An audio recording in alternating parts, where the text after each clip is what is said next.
Luke looks.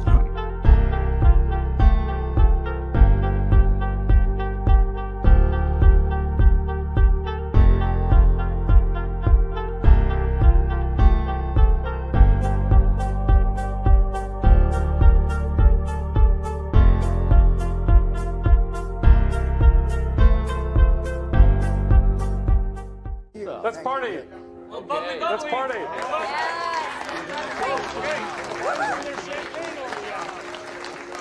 Well done. There. I got you.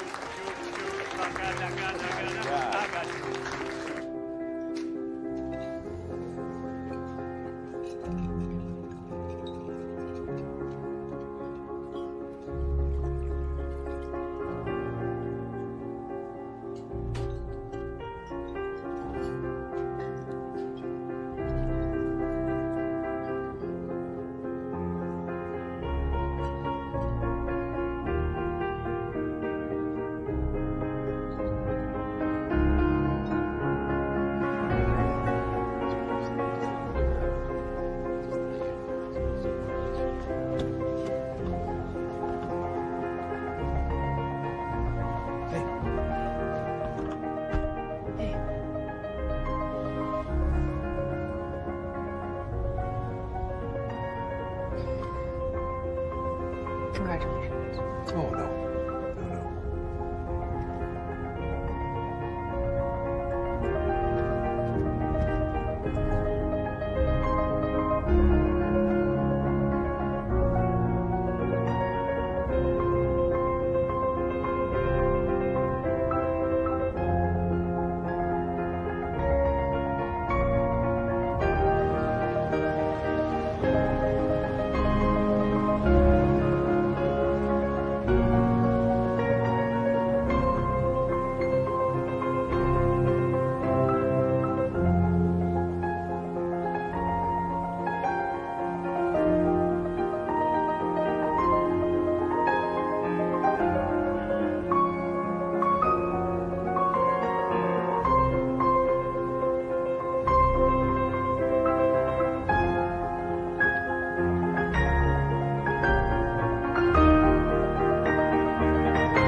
I should have put up a spoiler warning. Welcome, everyone, to our Succession spoiler talk. I'm your host, as always, Alex Elmer. Joined by me is my spoiler co-host, I should call him, Lucas Matson. Hello, I'm happy to be here. Unfortunately, it is no longer a Succession Sunday, so we have to make our own Succession Sunday. No better group of people to do it with. Hey, we have the Idol. That's going to be great. Oh, Idle Sundays. I'm not sure if that has a ring to it. We'll see. But guys, me and Luke have a jam-packed, amazing panel to bring to you guys to talk everything Succession. The biggest superfans we could find to celebrate the first and last the first Sunday and the first of many, I should say, that we won't have the show, unfortunately. To Luke's right is going to be Sean. I'm not sure I get the reference. Sean Large Bag Phillips. It's a very large bag, a capacious bag. Oh, there we go. Okay. I don't feel like a real fan anymore. And to his bottom is going to be, I don't get this one either, Gall Muller. I think I might, like a couple seconds. Carl Muller, Gall Muller. I think Never you spelled mind. it wrong. But close enough. Happy to be here, spelling aside. And to his left, we have Julie. She didn't go with the reference today, folks. Just straight up Julie. What you see is what you get. I know. I guess I'm the only girl, Shiv created more space for women at the end of the show. So That's it's true. good that I'm here to support Shiv. And Caroline, get rid of Shiv. Hugo as well, which is. Of course, Caroline, always. And last but not least, let the Krish heads unite. It is Chris Hemsworth. Hey guys, good to be back talking about my favorite show of all time.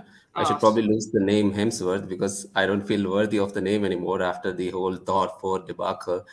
So probably next time I'll go with my actual own name instead of Hemsworth. I don't know. We'll see. But guys, like I said, we have a great show to bring to you guys. We're going to be talking everything Succession season 4, what the finale means, kind of every kind of storyline that was wrapped up, every character that was wrapped up. Talk about kind of what we think of the ending, as well as kind of what we think of the show overall. So I guess we can get started with kind of everyone's thoughts on season 4 and the finale, how it wrapped up and everything. Luke, I'll start with you briefly. It was just an incredible finale. I remember waking up in the morning, reading the group chat. You said greatest finale ever. I'm like, okay, it's Helmer. He thinks every episode is the greatest episode of television ever made. He calls every episode a chessboard. You read the stories, so we'll have seen that. Every episode, MVP Kendall. But the last big show that I had experience with the finale of was Game of Thrones. So I had a low bar of expectations, but because it is Succession and they do nail their season finales, I knew they were going to nail their series finale, and it was just spectacular in the most Succession way possible. John?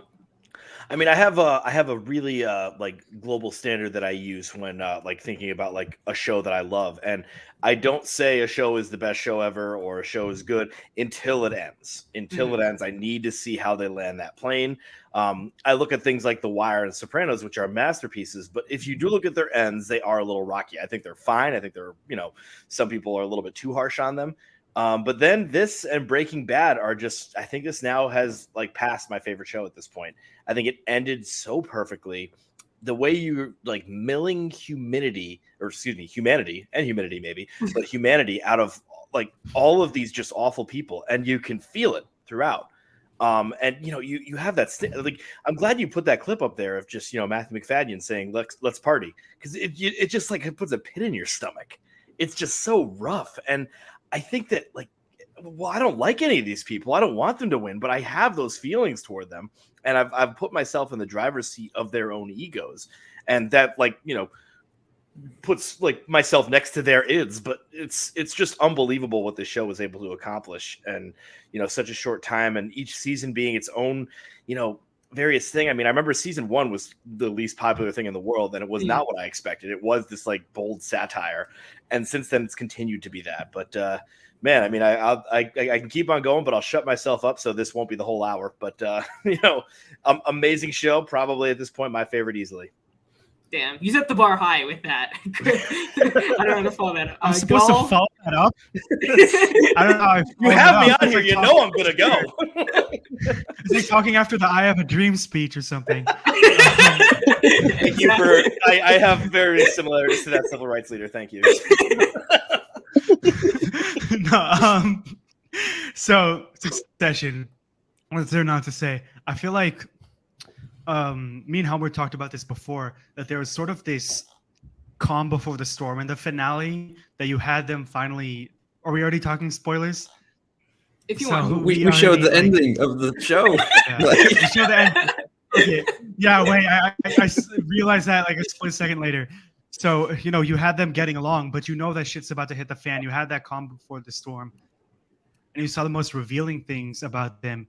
But, despite them being awful people, there were multiple times where I felt so much emotion for these characters and so much heart, especially due to some of the stuff that happened. Why does that picture look so bad when it's frozen? But basically, I just thought, similar to season 3, it ended with a big loss. It ended with Tom once again taking a W, but this time it was very definitive, and this time it left you even colder. And thinking back at that moment when Matthew McFadden says, "Haven't you heard?" or "I think you should know it's gonna be me," and suddenly everything just going up from there in terms of tension. And then, they could have probably done something where it's like 1 year later, there's something cringe like that. But I love that they ended it in that moment with every character sort Yes. of. I think Kendall and Kendall and Shiv lost a lot, but in a way, Roman didn't change, and he's sort of cool with that. But we'll get into that. The end of their journeys, I think I couldn't have thought of a better way to conclude it. Looking back, Julie. Yeah, like I feel this show is one that I started slowly watching, probably right after it started. Nobody was really watching it, and I watched a couple episodes here and there, and then it just grew to something that I just went back and revisited, and in between each season. And by the time the 4th season came, it just came this climatic 10 episodes that I don't think any were less than amazing. Maybe some more than others, but all epic in their own way. And I feel like this ending on this high of, not everybody got what they wanted, but the end, they all got disgustingly rich no matter what. And we can't even to know that these people can have certain feelings that us everyday people have. And getting to that point of the show makes it definitely my favorite show of all time, and something that I can revisit and find new things in every time I watch it. And I think that's something that maybe not everybody watches the show, and maybe it's just a small pocket of us do, but I feel like it's one of those all-timers that like eventually will come to Netflix and everybody's going to see it, and it's just going to be that show. And I feel like it'll be something that maybe not everybody can agree on, because some people really, like my partner cannot watch this show. He hates this show because it makes him feel disgust for these people. But I think at the same time, it shows us that 1 minute, even though I love Kendall, I freaking hate him the next 10 seconds. And it's just like getting me so invested in those characters is something that a lot of shows don't do. They're all about plot points, and this one's about character. And I've really enjoyed just unpacking a family of toxicity and how are they going to change it or not. And I love that. Yeah. Krish? Yeah, so when they announced that show, when they announced that this was going to be the last season, there was an initial bit of a disappointment. But I think they ended the show when it is at its prime. I think that's more important for a show, like Sean rightly pointed out. It's not about how longer you can build a drama around a show. It's how you land that plane. Take Game of Thrones, for example. It was so good in almost every single aspect, anything for that matter, but its ending, pathetic. People are still roasting the ending of Game of Thrones. But Succession, I don't think there is anything to debate. It's like one of the greatest shows ever made. And that's more important, to have that everlasting impact in the audience. And I would have hated, to see people talking about Succession like it was one of those shows that had a great run, but they dragged it out beyond its potential. I think they ended it at the right time, and anything beyond season 4 would have raised some questions, I believe, and people would have started asking questions. And this was the right call. And I think season 4 is probably the best season in this show, and probably one of the greatest of all time. And I don't understand why some people still hate the finale. Some people say that the finale was a disappointment, but I don't think the finale couldn't have been any better. I think this was the right call. Anyone but the Roy siblings would have been the right choice. That is Succession for you. Mm-hmm. Yeah, I agree with pretty much what everyone said. I also kind of wanted to point out in regards to character. I think I forgot everything I said because everyone else was so good. Sorry, I just totally blanked. But I guess as season as a whole for season 4, like Chris said, it's my favorite season of the 4. And I don't know what I'm doing. I'm totally blanking. I feel like such an idiot. What's the best episode in the season for you guys? I'm going 3. For me, 3 is that it's the most kind of atmospheric one for me. I want to go finale though, because it's the season finale, and it's the one that made me feel the most. But episode 3 was the one. It's like unreal TV. I feel like it might be the most memorable of the entire show. I like when Succession, I can't remember what number this is, but when Succession flexes on their budget by, just filming on location. So when they go to Sweden, there's Norway. something I just did, or Norway. It's fine. Sorry. The Norway and Swedes will get. Wait, very I mad thought at you I thought it for was that one. Sweden too. It was Norway, but they're Swedish. No, so the reason why is because the people on the Ringer podcast have all gone to Sweden recently, and they've been comparing it to the Waystar Royco trip because it's like for their Spotify thing. So that might be the reason I said Sweden. So Norway, I just love the flex of. There's something to be said about filming on location. We have all these Amazon shows like Citadel where everything is a green screen, and then something like this where it's just like flat out beautiful. We're getting like the greatest conflict of all time with negotiations. Alexander Skarsgård is just a maniac, but he's just really also good at negotiations. And then you have Kendall, who, like, is he good at this? Is he bad at this? I'm just not sure, because there's some moments where he's great, and then there's others where he is terrible and screws everything up. And I loved watching that sort of push-pull. And so while I agree that finale and episode 3, for numerous reasons that have been said, are exceptional, I just got to shout out that episode because I just love it. Mm-hmm. I actually think episode 5 is really memorable too, because first of all, I love whenever they do trips. I've noticed, except for the final season, every season ended with a trip.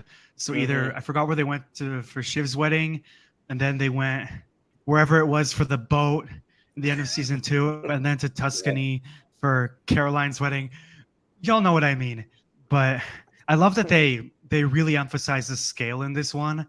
Like season 3 literally opens with like helicopters going over the mountains and shit. It's just so well shot, whether they're hanging out in Manhattan or somewhere else. We talk about episode 3. There's also just just amazingly filmed, like that big boat that Connor's wedding is on, or like how they're looking off from it. I don't know where I'm going with this, but y'all know where I mean. I feel like it's as important that it's shot so well, but there's still room for like those like office style close-ups to like emphasize the awkward humor during the negotiations and so on.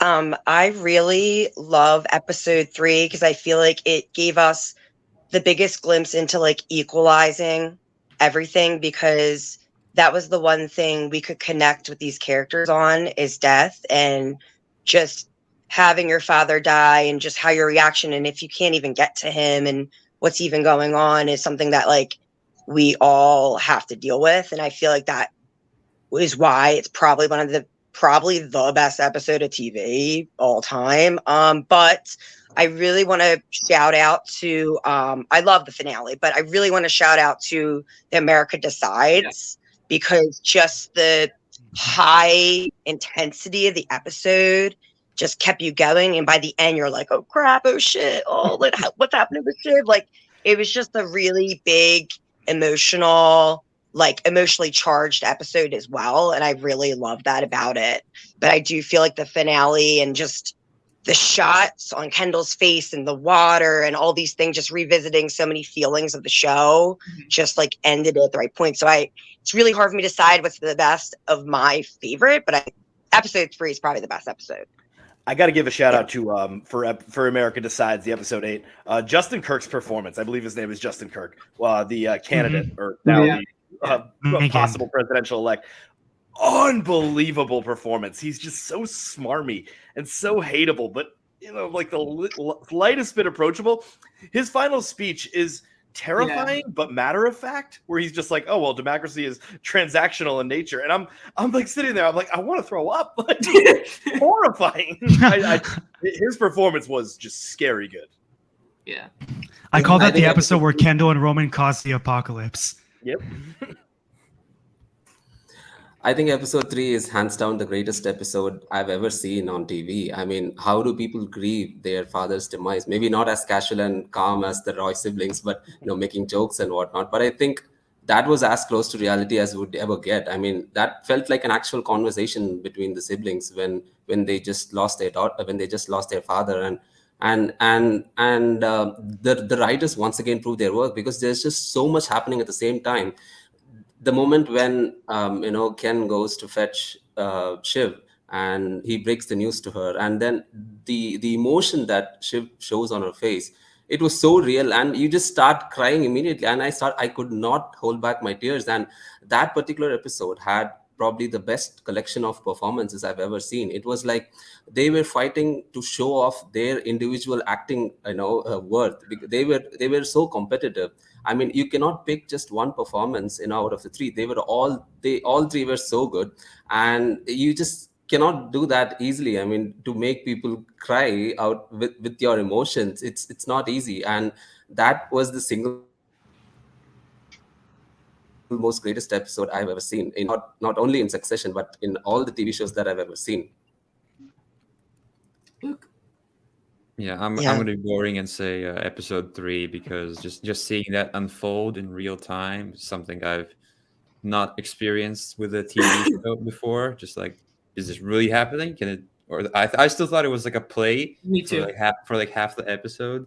We talk about landing planes. Logan definitely did not land that plane. He dropped his phone in the toilet, as Tom said.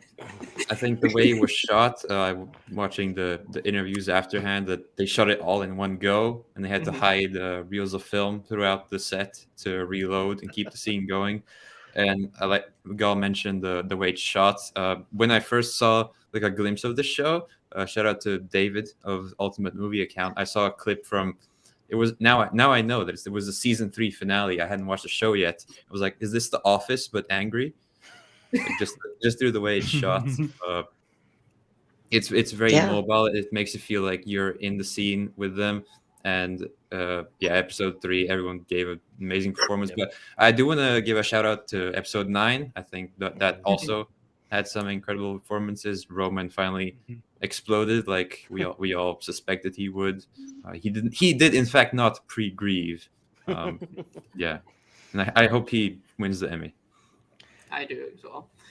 Okay, I finally thought of what I was going to say earlier. so I can say that now. Okay, so Succession. So I think everyone said kind of character-wise. I don't think I need to re-explore that. I feel like we're going to do that later, and everyone else is kind of, like Chris said, it's a very character-driven show. But plot-wise, why I think this is going to become such a timeless show is because it's able to insert so much cultural relevancy within its plot and its character development. It's not like it's throwing like almost cultural buzzwords and stuff at you just for the sake of it, but it's ingraining it into the core of the show.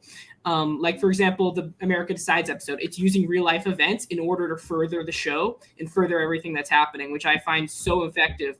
And I find it just being a mirror of real life. Succession, it succeeds in plot because of that. And I find it to be so timeless because of that. And I feel like it's the type of show where I can like show my kids, my grandkids, and then hopefully my great grandkids if I'm still alive by that point. Don't go on any planes then, yeah. You got this, bro. You got this. And it'll still be relevant. I agree with what Chris said, ending it here on this little note of ambiguity, but it was still kind of established enough that you could feel some sort of closure. I felt like it was definitely the right decision. And I also felt like it was unexpected enough that it was without being too unexpected, like, for example, Bran Stark. But I felt it kind of all made sense in the end. Let's move on to specific plot points and kind of the ending of Succession as a whole.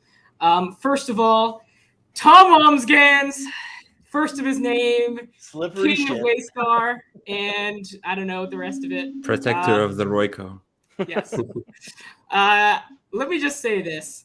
I was Team Tom since the very beginning. Everyone doubted me. Everyone said, oh, he's done. After season 3, people hated Tom. Online, I was so surprised, actually, the amount of hate Tom got. Everywhere. Shiv heads, Ken heads, everybody. And then as season 3 progressed, Logan dies. Oh, Tom's, he's done. He's done. Not just like people who watch the show, but characters in the show. You have Kendall and Roman saying, hey, Shiv, we can fire him if we want. He's interchangeable. Like when he's literally right there listening to the conversation. Tom, since the very first episode, oh, I'm a humble servant. Oh, I'm a humble servant. I'm just here to serve, man. He has that conversation with Kendall in season 3. And when Logan died, I feel like, everybody in season 3, Tom had that entire thing with going to prison. And then in season 4, once Logan died, everybody with Tom, he's never going to become CEO. He might not even be head of ATN by the end of the show. I was always on Team Tom. I'm just going to say it now. Always Team Tom forever. So the fact that he was CEO, that moment where he walks into Waystar after Ken shot the bed again, and they had the theme playing, I got chills. And then that moment, this one with him and Shiv, almost I got King and Queen vibes almost. It was so almost, I don't know, Shakespearean. I mean, every element of the show Shakespearean, but this in particular felt very kind of medieval in its kind of framing and everything. And but I think Tom as a whole, very unexpected choice. Nobody was expecting this at all except for me. I predicted this actually after episode 9, I believe, because I definitely knew Matsson wasn't set on Shiv. I predicted this. Him and Ken were my. It's true. He did predict it. He did. And I am. You were telling me the whole time you think Ken was gonna stay on top. He was my alone. number What one are you boy. talking about? He was my number one boy. But Tom was my prediction, and I'm glad to be right. Anybody else thoughts on Tom CEO? Yeah, this was always the plan. Like Shiv and Tom had this plan a couple seasons ago, and Shiv should go off and do something that she wants to do separate from the company. And that's what ended up happening. And I always thought it'd be Tom because Tom's the best puppet for the job. They don't want a partner. They want someone that's going to do all the things they need them to do. And they'll be the face of, people will be mad at him. He's used to that now. Like he's the head of ATN they made that call at the election. He knows all that. And he's willing. So like, there you go. You can have it, at the same time. Do you want it? Really? Like, is it gonna make you happy?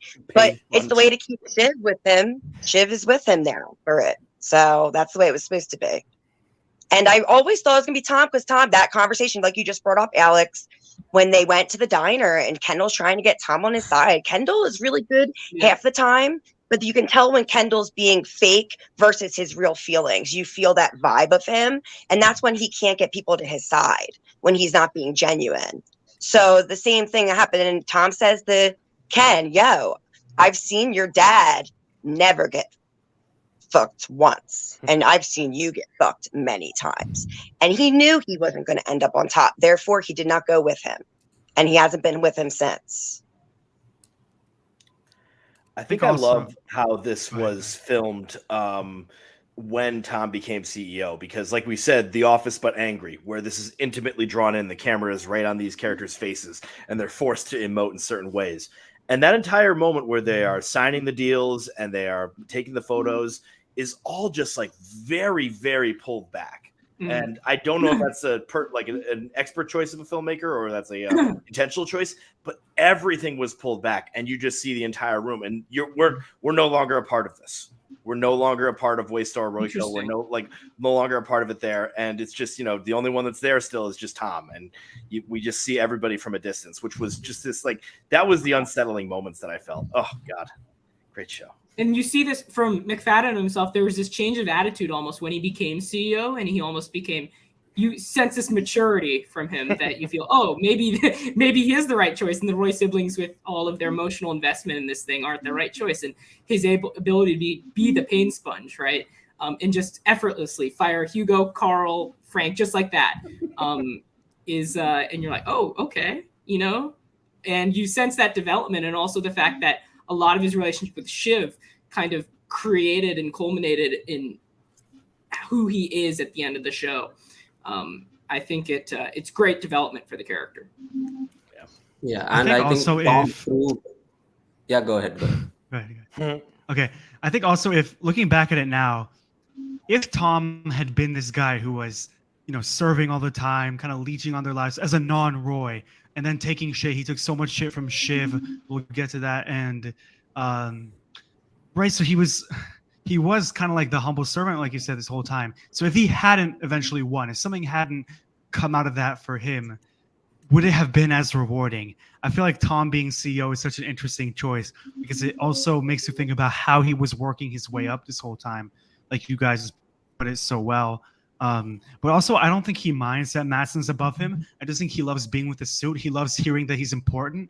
He loves having the esteemed conversations, having so-and-so titles on his resume. That's what he's always been attracted to. And he got his wish. Also, with Shiv, I mean, this whole time she's been sort of like unlike the rest of Royce, she's been very outspokenly liberal and democratic. But then you see these moments where she sacrifices her autonomy, her agency, and her morals as a woman for the sake of the Royce and for Waystar. A moment that really stood out for me was in season 2, episode 9, where she convinced a victim of Lester McClintock to not testify, and so for her to choose this proximity to power and be, the wife of the CEO for the rest of her life. Also, just really, I think it's true to how hypocritical and I guess self-destructive her character was all along. Mm-hmm. Daddy issues. That's all it is. Yeah, and I think Tom kind of proved the only way to head a company created by Logan is to not be Logan. Just follow the orders. One day you can be a nobody, and the other day you can be the CEO of one of the most influential companies in the USA. And it was never going to be Ken or Roman or Shiv for that matter. I mean, the final episode, I thought, okay, something good is happening. It was kind of good. I mean, to see how the siblings bonded, and that entire episode where they had that meal fit for the king, and how they genuinely made Kendall smile, which is the first time I saw Kendall smile genuinely. And then the next minute, you see a nuclear bomb dropped on Kendall's head, and it that's the succession way which Sean initially pointed out. Anything that is gold, it's not going to last long. You're going to see something good for some time, and then the next minute there's going to be an entirely different plot twist that you didn't see coming. And I think this was really good. Luke? Yeah, I think I agree with everyone. Everything has been said is great. It's thematically resonant. A lot of us were cheering for Tom throughout the season. It was very like a pendulum. Which way could it go? Could it be Kendall? Could it be Roman? Could it be Tom? I just want to bring up this Reddit post I saw. So we all know that Succession is very Shakespeare inspired, especially King Lear. That features a play about a king and his 3 kids who all want a piece of the pie after he's gone. But there is a character in that called Edgar, who disguises himself as poor Tom, who comes out at the end with the kingdom. So it was staring us in the face the whole time. So that's a very interesting tidbit there. Pretty sure Edgar lost at the end, but okay. No, I don't know. This is what it says in the post. Maybe the post is wrong, but whatever. Or his brother lost.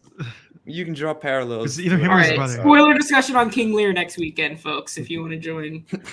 Let's go. Watch King Lear with Anthony Hopkins. And then Watch the King Lear with Anthony Hopkins and Florence Pugh. The moment with Greg and Tom as well. This really got me. Because the Greg and Tom relationship has been, I don't know, complicated. I feel it with him and Shiv as well, but the Greg and Tom relationship has been something. I feel like it's one of those memorable kind of TV couples almost that. But that moment at the end, you have that the bathroom sequence where Greg slaps him back. Just in the heat of the night level of satisfying. And then this moment at the end where Tom's gained all this power, and then he says, "Greg, I got you." Like the very first episode when he had him, I thought it was just a phenomenal moment. Paired with the little sticker on his head, and Greg drifting in the endless middle is something that I feel like is very. I feel like it's a pessimistic view of the Greg character, but I feel like that fits for kind of. I mean, I think all of us want to say that Greg is kind of like a good guy, but I think it was solidified at the end that maybe he's not so good of a guy. But I did hashtag Greg did nothing wrong. Greg was right. But let's move on to our next topic. We talked about her a bit. Why Shiv? Gaul mentioned briefly why he thinks that Shiv made that final decision to uncrown Ken at the end. Does anybody have any other theories? I think it was the moment that she saw him in that boardroom and like the statements that he made. And she realized like she never thought it would go well. And she was just sort of backing someone that could form a triumvirate, but or could at least support a triumvirate kind of situation.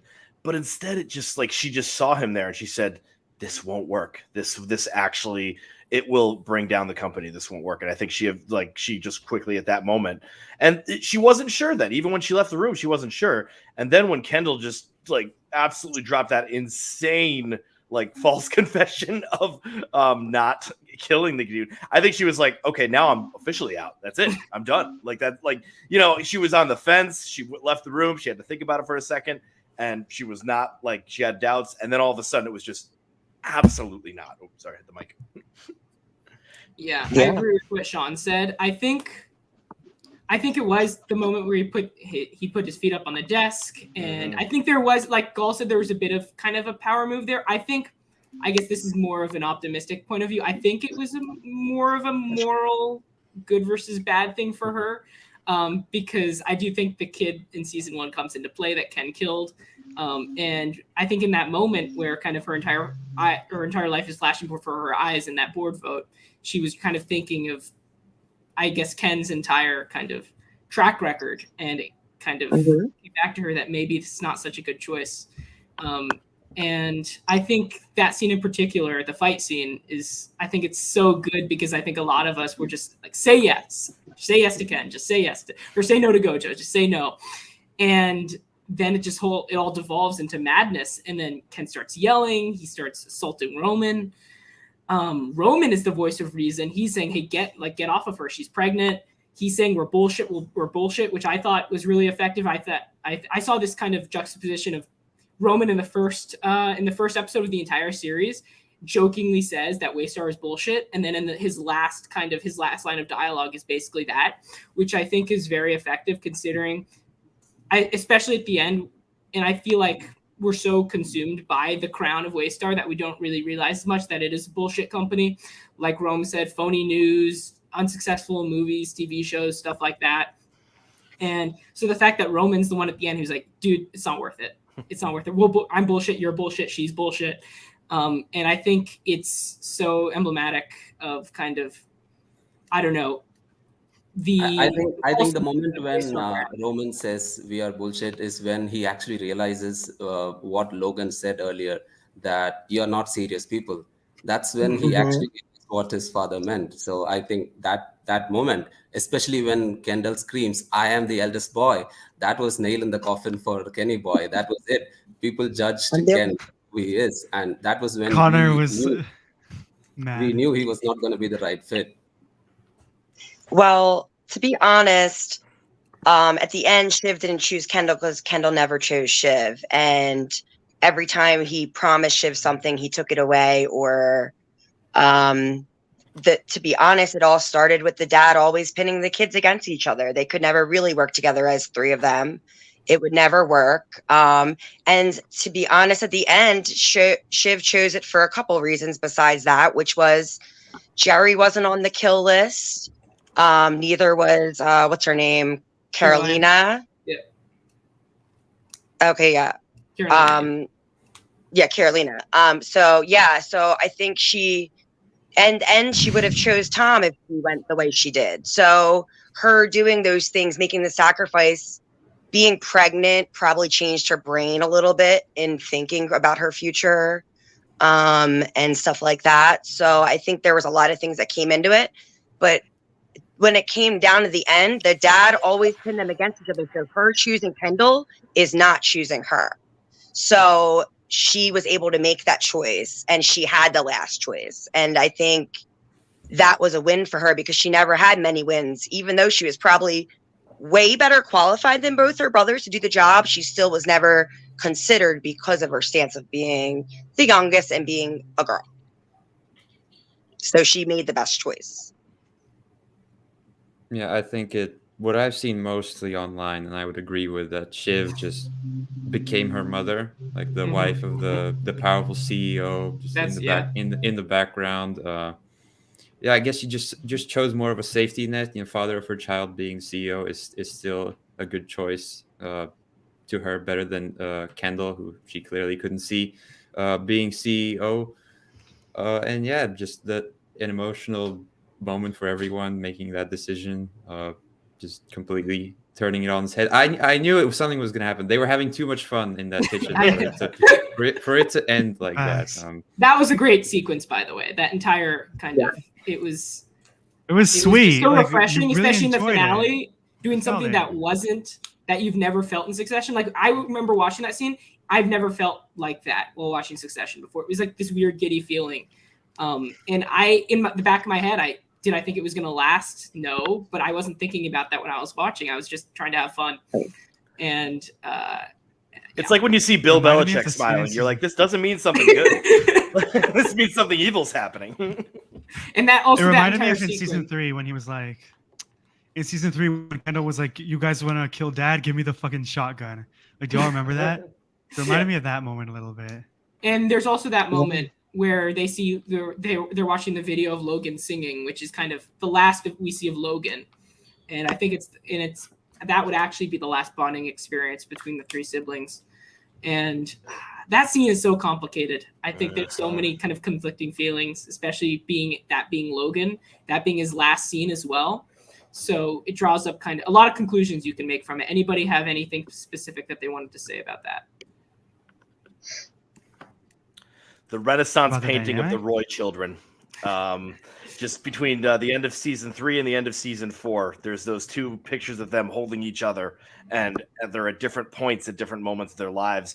In this one, I believe like Kendall's at the center, and they're all just like holding each other, just sort of gripped with like emotion and the complications they feel, because that is literally a few days after I think they tried to betray him and he instead stopped them. And so I love that they're looking at a painful past with him. But they know that there's still this attachment to him, this emotional responsibility they have. And so, as they when those three hold each other, which happened a couple of times this season and like once last season, it is always just, it looks like a Renaissance painting. It looks beautiful. They always have a strange position to it, outstanding blocking going on, but it's truly wonderful. All right, let's move on now. We talked a bit about this. Why did the number one boy fail? I don't know how many people here were Team Ken. Maybe you weren't Team anybody. Thank you, Julia. I'm not alone. I was Team Ken. I love Ken. But so I think it's when both Julia and I say, because I think both of us wanted him to win, but at the same time when he failed, I think we both understood. If you want to speak to that a bit. I think he chose the company over his family, like his father would have done or wanted him to do, and he would have done it to his own son. So in a way, it was the best thing for him to not get it. And he's still rich, okay? He made money, okay? So he didn't lose, but in his brain he did, because that's what his father wanted him to do. And he didn't break free of his father yet. And I think in a way, that's why he lost. And it's not because he lost the CEO position and his company. It's because he lost who he is, and he doesn't know that yet. And he's how old and how many little time has he spent with his children? Is he repeating the same mistakes his dad did, but not? His dad was pretty much true to himself, but Kendall's not his father. He has so much more to him that he can't ignore. And I feel like it was the best ending for him, but I am scared for Kendall and what happens next. Is there going to be a Succession movie? I don't know, but I would like it in 10 years, but at the same time, it was what he didn't learn his lesson, and that's on him. Krish? I 100% agree. And Hello. It's okay. Go ahead. You want me to go first? Okay. I was going to say I 100% agree, because Kendall's been raised to think his whole life is around this company to succeed. You see that right away when he throws his fit when his dad says, "I'm staying for longer." And since then, it's just been right out of his reach until the 4th season.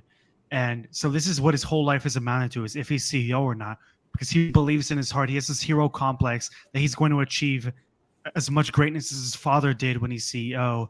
Now he has his choice. Now he's free. I was concerned the whole season because his kids were barely in it. His kids are barely in the show, but you frame it well. Maybe it makes a point that he's just ignoring his most important responsibility as a dad, which now he has that choice. Does he stay in his misery and his depression his whole life, or does he become a good father, focus on that and what really matters in life, as Dom would say, family? But the writer Jesse Armstrong says that I have a cup of tea here that says enjoy your life, and that Kendall won't be able to do that. Krish? Yeah, so right from the beginning, I think most of us saw Kendall more than the other siblings. He was more present. Maybe that naturally led all the audience to, believe or assume that Kendall is going to be the number one guy. They thought, or they assumed that he's going to be the guy leading, the company. But as the show progressed, we are shown the different sides of Kendall, the ups and downs, mostly the downs. He's so unstable. Towards the end, especially in the last episode, I was pretty convinced that, okay, instead of selling the company to Mattson, it's better if the family led this company. And, between right or wrong versus, family versus some outsider, I would have thought, okay, Kendall would have been the right choice. But that final fight that the family has in the conference room, that sealed it for me. I mean, Kendall was never going to be the right choice for Waste or Royco, and that's mainly because he's like highly unstable. And among the three siblings, Kendall might have felt like the rightful heir to the CEO chair, but it was never going to happen. And I knew that the writers are going to show it the way that Kendall is going to take the chair, but it was never going to happen. There was always going to be a twist. I thought the twist was going to come through Roman, but I never thought it was going to come through Shiv. And I think that's it. That the writers never wanted him to have the CEO chair. So that's it. Luke, Sean?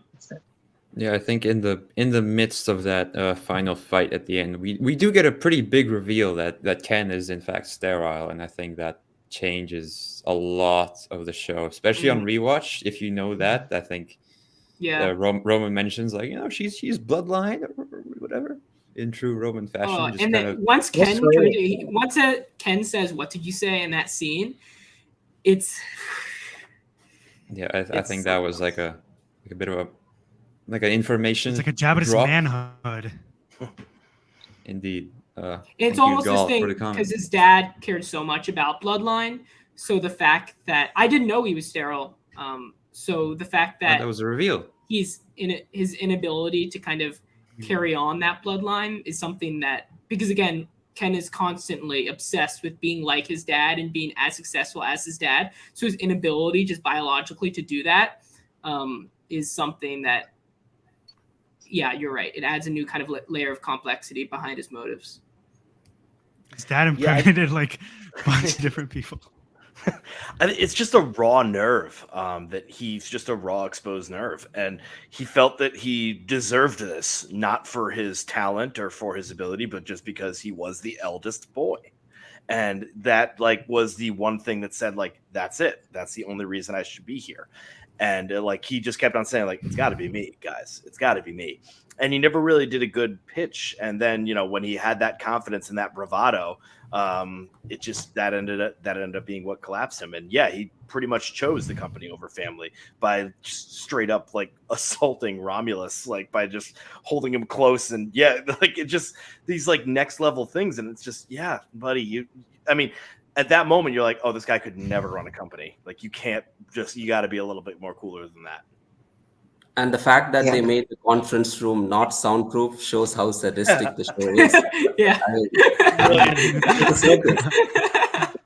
It was a circus for everyone to see, see how nasty the sibling is. I mean, these are not serious people. That's what they wanted to show the audience. And they did exactly that. That's as sadistic as you could get. Yeah. Shout out to Stewie. always. I love Ken, baby. And then he's like, I'm a no, congratulations. baby. I just enjoy weird sex and hard drugs. He's a good actor. He's in a lot of stuff. He's recently in You Hurt My Miss Feelings Marvel. as an entirely different character. And so if you really enjoy him, he is playing something completely different, which I absolutely love. Succession it's one of those shows again, and a lot of the best shows do this where you see their actors and other stuff. You're like, oh my God, that's Frank. You see that trailer for the new Robert De Niro movie, like, oh my God, that's Carl. Holy shit. And but yeah, let's move on now. Both Frank Roman and Willa ends up at the bar. We haven't talked too much about Roman's journey. Anyone want to just start off kind of with what they think the ending means for Roman? And Well, kind I of often think my job is bullshit, and I end up at the bar every Friday. So that's actually that makes me feel much better. When I saw that, I was like, "Hey, this guy, he knows what's up."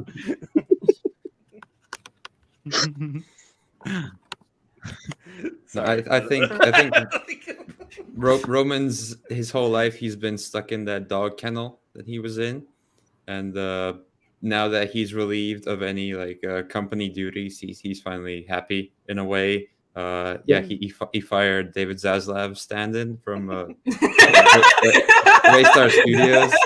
I thought that was a little meta with. I thought Warner she Brothers deserved or it, to be whatever. honest. That's a lot of money. But No, I think Roman just Roman fired he David just, he Zaslav. got out. he just got out, and that's what he wanted. I hope that movie comes out though. Do you Yeah, think it's gonna come out, with the the- movie with the with the robot bear. bear. Yeah. They're in a cave. Yeah. It could be like the Pixie next Bear Bumblebee. too. I don't know. But I think Roman showed more than anyone this kind of the cycle of abuse. It's another kind of reoccurring theme that the show displays. And I think his journey specifically has been maybe the most effective of the three, just because it's this level of kind of, I don't know, almost wanting to punish himself the way his dad would punish him. You see him kind of it's everything from kind of listening to his dad, like that thing where he's listening to his dad say that shit about him. Everything from that to literally going into a live protest and having a guy like punch him. So What was it like? Roman has micro dick or something? yeah, something like that. And Or that was but the video. I think Roman is the character where, like someone mentioned at the beginning, how impressive it is that Succession makes you care about everybody involved. I think the fact that they did that with Roman is their most impressive feat, because throughout the entire show, the things he says, the things he does to people are the most vile things that anybody does in the entire show. So the fact that at the end of the funeral scene, which by the way, that's his Emmy scene right there. He's able to show that kind of unstable nature in how kind of his core, how he was kind of how his dad affected him when he was younger, and how that's kind of carrying over now that he's not here anymore. In the moment where he's like, oh, he's in, like where he's literally pointing at the coffin and he's asking if he's in there. And I think at the end when he's at the bar, because if you remember at the very beginning of the show, he wasn't working for Waystar. Roman wasn't like Logan brought him in again. And I think Jesse Armstrong brought this up, how this couple of years, for Roman at least, it's just going to be kind of a phase almost. And he's going to go on, he's going to do different things. He's going to be like a totally different dude. He's not going to be the guy he was at Waystar anymore. He's going to be the guy at the bar, and he has this new kind of whole life ahead of him. So almost which I didn't expect, the happiest of endings for the three. I'm pretty sure even though it was sad to see Roman, sitting all alone at the bar. I'm pretty sure the next day when he goes to the office, wherever that is, he's going to ask someone to touch his dick, or he'll probably send a picture of his dick to someone. And that's Roman for you. I mean, he's so crass and he's not serious. He doesn't know what he does most of the time. And that's just Roman. We're gonna, here you go. That's such a Roman move to pull, and there is no stopping to his stupidity. While even though it was a sad ending to him, nothing's gonna change his nature, and I think that's the reason why I like Roman more than the other siblings.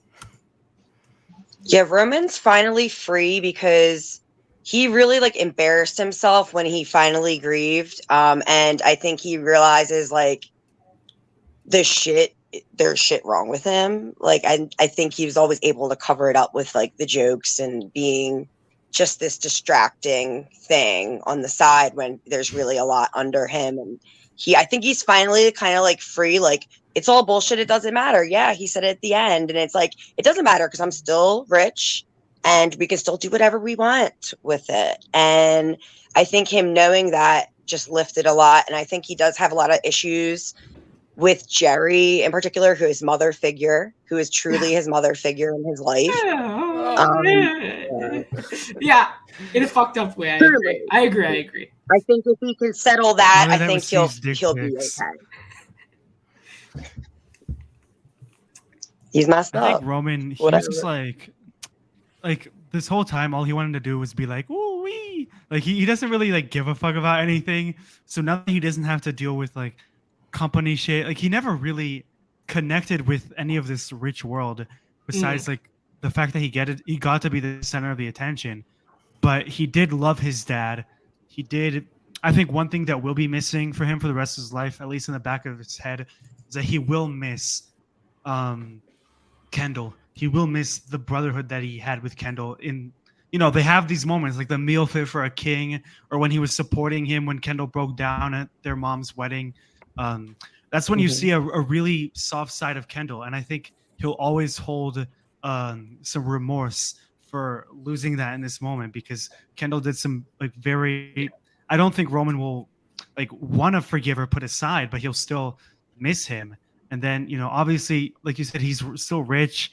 He'll be fine. He'll be the party guy. But this whole time, like, if this was any other movie or show, his character would be the bully.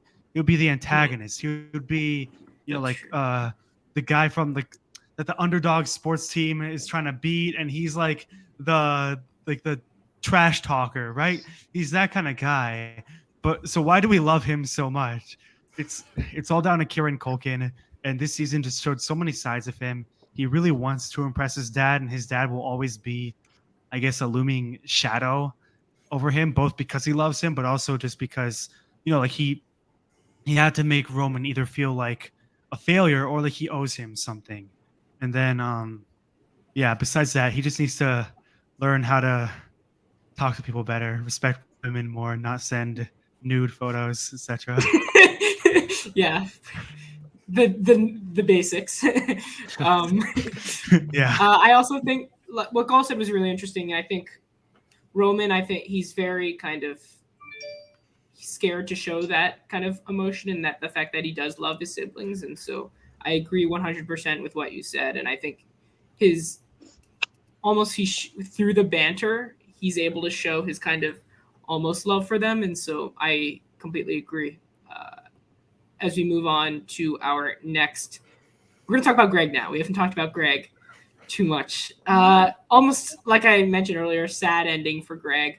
I think there were theories that Greg was going to become CEO, but I think Jesse Armstrong made it very clear that this is not a fantasy. He's not built for this in any world. Even Mattson hated him because people are like, "Oh, Mattson likes Greg." Nah, it was made clear at the end. Oh, he hates him. So Greg's not a good person. He says in that moment at tailgate party, he's like, "Oh, I'm a good person." He's trying to convince. You said he was at the beginning of the show. No. I did not say that. I said We'll I think he started out. He's against racism. Remember? He's the highest. He's the highest paid assistant in the world, and 100K. I think he was never built for this role. He's here for the money, and his salary is going to be cut from 200K, which oh no. But he is drifting in the endless middle. He got himself involved in a world he's not kind of fit for, and now he's kind of, I don't know, paying the price, albeit not too bad because he's still the highest paid assistant in the world. So. I mean, there's something great about the character construction of someone that rides the city bike to the big boardroom. He was sweating at the funeral. And like every moment there where I see that, I'm like, oh, okay, this is like a whole bunch of sense of this guy. This guy's in, he has their ear, they're not listening to him, and he is just going to be this dude that like is going to be just below them, a couple of steps below the whole way through. And he does deserve it because he is someone that just wants to mooch off of that based on family, like just on family ties. And he's just desperate. Like, you saw him like slithering around, like just asking, like, so are we good? Are we good? And he was a leech looking for his next guy and he couldn't find it. And so, but he was just not subtle about it. He's not at all. And so I think he exposes himself in the easiest of fashions besides Roy with his phone. But he like exposes his like truest motivations.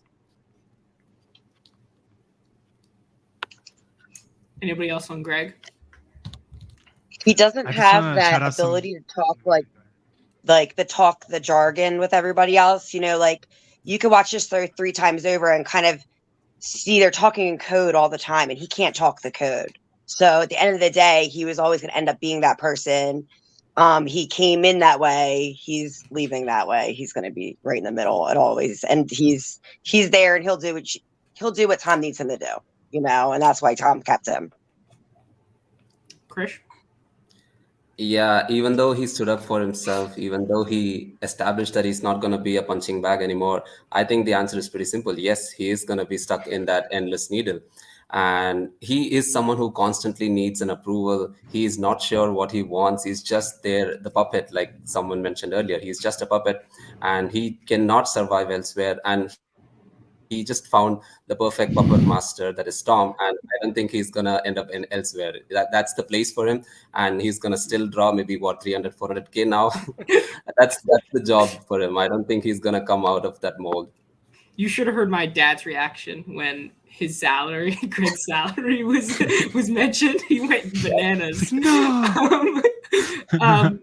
But I also think I agree with Sean. Greg's kind of constant campaigning and lobbying through different characters was both humorous and also just strategically ridiculous.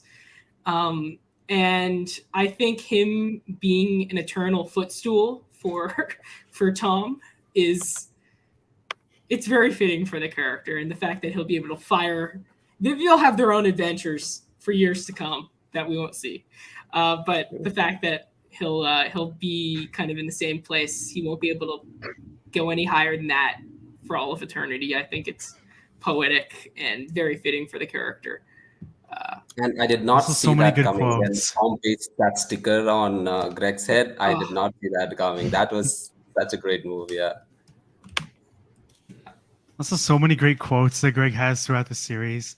Like when he said, he's at ATN for the first time, and he's like, "I have values," and Tom's like, "What fucking values?" He's like, "I'm against racism." Who cares? I'm against racism. Or when they're at the RNC gathering, and Tom's like, "This is a safe space where you don't have to pretend to like Hamilton." And Greg's like, "I like Hamilton." Like, sure you do. Or they have the drill, and he's like, and there was like a small window or something open. He's like, there could be an attack baby that comes through here. Or something like these moments. I could rewatch all those Greg moments. Yeah. Or no, I love when he's like, "Boo souls. Who needs souls?" Like, All right. Came to the dark side. We're gonna move now. Conheads. We didn't get too much of Connor. That's the one I wish we got just a tad more. I think there was a bit of that glimpse of Willow being like, "Oh shit, if Mencken doesn't come through, I have to live with this dude and not be separated from him at all in the long distance relationship." What was everyone's thoughts? Because I guess we didn't get too much of him in the finale, but kind of Connor's journey in season 4. Oh, we got the perfect amount of him in the finale, because that's exactly what his place in the family is, and his place everywhere is. Right. I think the fact that his last moment is understand. about materialism, and it's about him giving or selling all like the different stuff there, and he's like, he has this like extreme system of stickers, like 2-tier stickers and 1-tier stickers, and I'm like, yeah, you know what? That's exactly how we ride out Connor. That's exactly how you see him go, on that ridiculousness of like this sham of a marriage, only caring about these material goods throughout everywhere. And like, he's like, oh, there was a first round of people. Who were they? Oh, it was just us. And then they have the tier 2 people. Who are in the next People, which was room. the actual auction or whatever. And I thought that was great. I said, yeah, I love Connor, and I would have loved to have seen more of him. But I did love that it's like, oh yeah, no, it's just that one scene because of how unimportant he is. And we see that, as Shiv once said, the first fucking pancake. Mm-hmm. Well, episode 2, he had that moment to shine, and I really loved that monologue. And it was so heartbreaking, but yet no one could tell him otherwise. And he's just, but he learned to separate himself from the company, and that's what gave him true happiness. And he was the happiest of the children. Yeah. So in the end, he wins. We just don't see him on this business side. And that was just, I don't know. I just love Connor so much. I really do wish I saw more of Connor. I hope Connor gets a spin-off show. But at the same time, like, it's just that wasn't him. And that's why he was so not present. And he's the eldest son, and Kendall didn't even see him that way. And it was just so funny at the end. I think there's a lot of Connor. I agree with what Julie said. The cake thing in particular, when they mentioned, he doesn't even have to talk about it. He never talked about it. It was kind of, they mentioned it at the, I think it was the funeral where when his mom was put in the insane asylum, he was given cake to calm him. They were like, okay, here's some cake, kid. So shut up about your mom. And there's that level of abuse there, but I think Connor has protected. Connor is kind of almost in his mind, he's kind of trained himself to not kind of care about that anymore, and to, I don't know, be more, like Sean said, materialistic. And that's his kind of way of coping with everything. But I also think him losing the election, but him also gaining this con head following, is something that he would have loved. And I think that final speech for him, I think for him at least, it's a victory speech. The fact that he was in his weird way, he was able to, do really well in Alaska. He was able to I don't know, to I guess, I don't know. We'll see what he has in the future, but he was able to garner himself a position as ambassador to Slovenia or whatever it was. He's just on a completely different plane from everyone else, because like everyone else who can analyze better, he's just like, I finally found a job that I want. President of the United States. He's so delusional. That Let me just so shout out one of my favorite lines of the show in the tailgate party when Roman brings up Oman. He's like, oh, either a poor man's Yemen, or a rich man, or a poor man's Saudi Arabia, or a rich man's Yemen, which is one of my favorite lines in the show. It was hilarious for me. Or the entire DNC episode in season 3, where it's like, I have a great candidate, Connor Roy. The fact that his vice president was the Pierce dude, just, oh my God. When he said your liege, oh my God, that just... but anyways, Luke? I just enjoyed the ambiguity around his future. Like, will Mencken actually win the election? I like that they don't actually tell us if he will. Let's speculate a little. Maybe if we get a show in 10 years, Succession Legacy, where Sadie Sink plays the child, Siobhan Roy, and we find out. But no, Connor was always in the background, kind of pathetic in many instances, but he had a good season to send it off. I enjoyed his line, like, I don't want to go to a country that doesn't have nukes. A great con moment there. Yeah. Krish? He was that one character in the entire show, whom I could care any less of. I mean, he was just that annoying uncle in a family wedding. You're just gonna be there, and I'm least bothered about Connor. And I think that's how they wanted us to see him. He's just gonna be there. He's gonna be walking here and there. I mean, he did have his moments, but no, he was never gonna work out. Let's move on now. Something very specific. We're gonna go best Succession side character. Talk about the main guys. Anyone in particular? Anybody wanted to shout out? I can start off. Carl Muller. Not just Carl, Frank and Carl. This might be the still of the show, by the way. This is how I envision myself. This is the teaser for the spinoff. This is HBO's next sort of billboard when they pitch the spinoff. Frank and Carl, God bless them. Carl in particular. There's that moment in the Living Plus episode where Carl has that great moment with Ken, where he's basically trying to, address him in a lighthearted way, and then he's like, "Hey, dude, let's address what you're actually trying to do here, and let me tell you what I'm gonna do if you do something I don't like."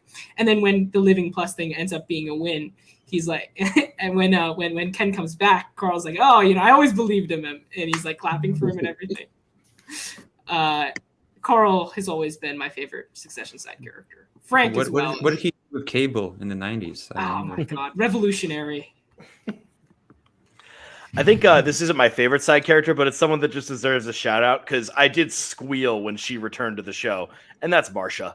Like just the Yes. absolute evil from her, and she just shows I up always hated at the her. funeral. And it's like, wow, she's really back. I could not believe she came back, and just the whole time she's just sort of like mulling around and like, you know, trying to like drop these hints of like, you know, oh yes, he wanted it to be me. She was somehow in the race for succession, and she put herself in there because she just like shows up and just is like, oh yeah, no, he mentioned me a couple of times in this weirdest way possible. And her like sort of, I mean, God help me, it's not a redemption, but her sort of redemption when like comforting the most recent of Logan's trysts. And I kind of enjoyed that, although that was just this terrifying moment for her having to sit with the rest of the wives. Dude, you think Marsha is Marsha's kind of like the Ursula of Succession. Step in Caroline to kind of show her up. They're all rough, man. That moment with Marsha, where at Logan's at not the funeral, the episode after episode 4, when Carrie comes in crying and she's like, "Oh well, we got her a taxi to take to the subway." Oh Small my apartment. god! Like, God. Cold. Everything Marsha she was literally does- the Ursula of Succession. Yes. Everything, like the 2 to 3 things that she does are just remarkable. But then you have kind of to kind of stand her up. It's Caroline who kind of got her moments to shine later on. That moment at the funeral episode when she gathers all the former lovers of Logan, and she's like to that other woman, she's like, "Oh, she was my Carrie," and I'm surprised Rhea Jarrell didn't show up. Like, damn, I wanted her. I love Imagine. Rhea. I wanted Rhea. I just want to mention Harriet Walter has been in 2 shows that aired this last month in which she plays one of the character's cold mothers who was cheated on. Okay. The other being No. Ted Lasso. Ah, yes. Anybody else? I feel we have to mention James him. Cromwell. Shout James out. Cromwell. Oh, jeez, yes. The funeral. shout out to Stewie again. Shout out to Stewie. James Cromwell is amazing. That speech was the right. It was not. It was a very Ewan speech. Oh, yeah. You can go up. Like when he goes up there, you expect him to say, "Oh, my brother's a dipshit. I hated him. He's a terrible person." But he does it in this way that's like semi-understandable, and it's this level of random where you're like, "What is this guy saying?" But also, this is so awkward. And it's almost like he's speaking in Old English. Like, I swear to God, like it's very Ewan. Even when he says no at the boardroom, you're like, why? Like I saw that episode again yesterday. I'm like, okay, well, why? What did you say? He also has one of the most underrated I thought lines you were of the anti-Logan. Logan Roy School of Journalism. What's next? The Jack the Ripper Women's Clinic. Women's Health Clinic. That's like top 10 Succession lines. That's amazing. That's like one of the best roasts of all time in human history. We mentioned him briefly. The guy, I forgot his name. Sean mentioned the guy who plays Justin Manking Kirk. in the show. Oh, he's good. That speech Mitchell is Pritchard's so boss. chilling. Who? Mitchell Pritchard's Ah. boss for like 3 seasons. The guy was in Modern Family. Yeah. Oh. Yeah. This guy is so awful. And then you realize kind of at the funeral, he's not at all what he seemed in the speech. He's more kind of down to earth, which kind of reveals this level of showmanship to politics, which again is very kind of another way Succession mirrors real life. And then kind of him also being this kind of, I don't know, this in episode 9, this kind of player who's willing to go in kind of all different directions. Maybe he's not willing to kind of block the deal. But also this level of him being kind of, he's a Republican, so I assume he's against kind of regulation, but the fact that he's still willing to block the Gojo deal. So it's this level, okay, let's just follow the money. So yeah, and then I also wanted to mention real quickly, we haven't mentioned him. Let's see. I'm trying to bring up the picture here. Give me a second. There we go. Hugo, my man. Fisher Stevens. Luke, I'll go to you. You're smiling in the background there. I am. I can't. I'm just looking at Hugo. Is this the scene where he says woof woof? This is the picture? scene where he says woof woof. Yes. Hugo has the best lines in the show sometimes. He just says the most random shit. And, like, just out of nowhere. Best buffet strategy ever as well. Just, you know, Just that load moment up. where they're watching Jimenez speak, and he's like, "Oh, this guy's so fucking boring." And then that moment where he talks to that the Swedish, what is it, like the bronze medal? Oh, he didn't even did he reach like a bronze or something at the Olympics? And he talks to him, and then it goes so wrong, and he's like, "Oh, the guy's an asshole." I love Hugo. Like Luke said, he has one moment every episode where he's allowed to shine. He has that moment. Oh, one of my favorites was when he was playing the clip of Carrie when she was when she failed at being a news anchor and he's playing. Oh it yeah, bro, that on his changed his whole computer. character. And then Logan says, Hugo he moment. shuts his computer down, and then Hugo's forced to reopen the computer, and he does that thing where he really quickly tries to close the tab.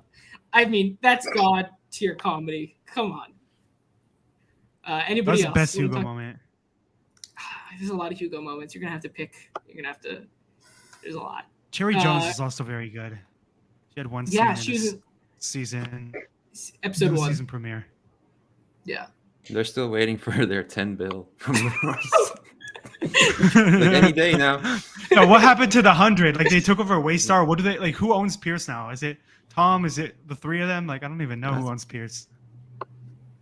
I think Pierce still on Pierce. Chris, Julie, your favorite side character in Succession? Their mom. Yeah, I love Caroline.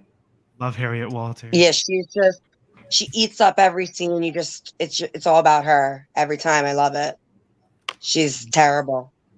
Shout out to her husband as well, who's just there. Pizza. He's just there. Pizza's so Cheese has been exciting. ruined.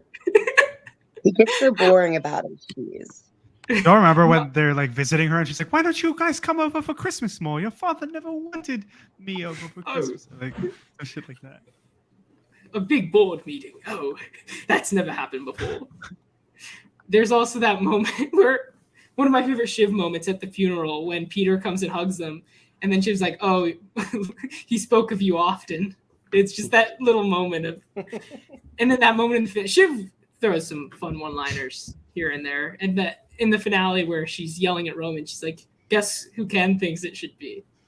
I don't know, just those little things. Krish, No, I don't have any. he's just here for Roman. There's too many. Eva. All right, so that's gonna Lucas do it Matson's blood. for kind of all of the kind of topics I had pre-prepared. Anything anyone else wanted to bring up about the 4th season of Succession before we end it?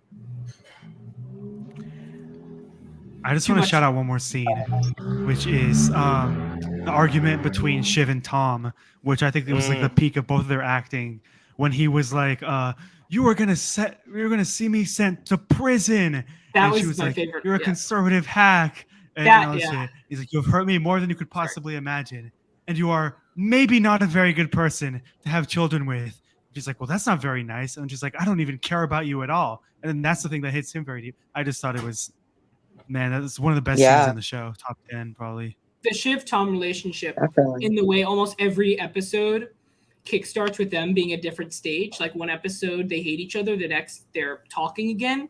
It's very indicative of how marriages go and how kind of complicated it is. It's not like it's the same kind of, it's this random pattern of feelings, which shows the kind of complexity in their relationship. And I think the ambiguity at the end is a great way to end it, because I think there is really no kind of clear future for them, no matter what if they had a kind of a clear, I feel like there would have been kind of, I feel like any kind of clear established end for their relationship would have been kind of not in line with how they've developed it throughout the seasons. And if he's just the most relatable of all time, I could totally relate to Tom, like because I could be a real bitch when I'm tired. Dude, he just wanted to go to sleep. Just want to go to sleep. I mean, come on. Also, man. I love how the episode after the argument starts with Shiv going, "Oh, sorry for what I said. By the way, I'm pregnant." And then Tom thinks it's a play. Oh yeah, that was the That was most a best standout reaction in the moment. world. Wow. Was That just was like, good. play. Oh my god. That's her I fault that he expected felt that that from way, him. you know? Yeah. Yeah, Yeah. facts. Any other scenes that people thought were kind of their favorites that we haven't mentioned? When Mattson talked about how he sent Eva his blood. Oh fuck, we didn't talk about Mattson yet. All right, Alexander Skarsgård, shout out. What a performance from this guy. One of the best actors working today, a true chameleon. When I mentioned this kind of when I was on Goal's podcast. Alexander Skarsgård, when you look at him in any interview, he's the nicest guy in the world. Like such a cool, funny dude. And this Big Little Lies as well, shout out, because he's just awful in that. And for him to reinvent himself again in this show is just, I mean, top tier for him. Not just, he's just a crazy character, but he has this level of groundedness almost he is like a circus clown almost. Not that we all like know people's IMDb pictures, but his is easily one of the most memorable. It's just him without If pants. someone pull it up, I don't know what it is. It is like you What a- have to what a- pull it up. I don't know how you can pull it Great up shout fast, out, but Sean. it is almost like because every time I'm like seriously looking through Infinity Pool after being scarred for my life, I'm like, oh wait, there's Skarsgård's legs. Like, it's unbelievable.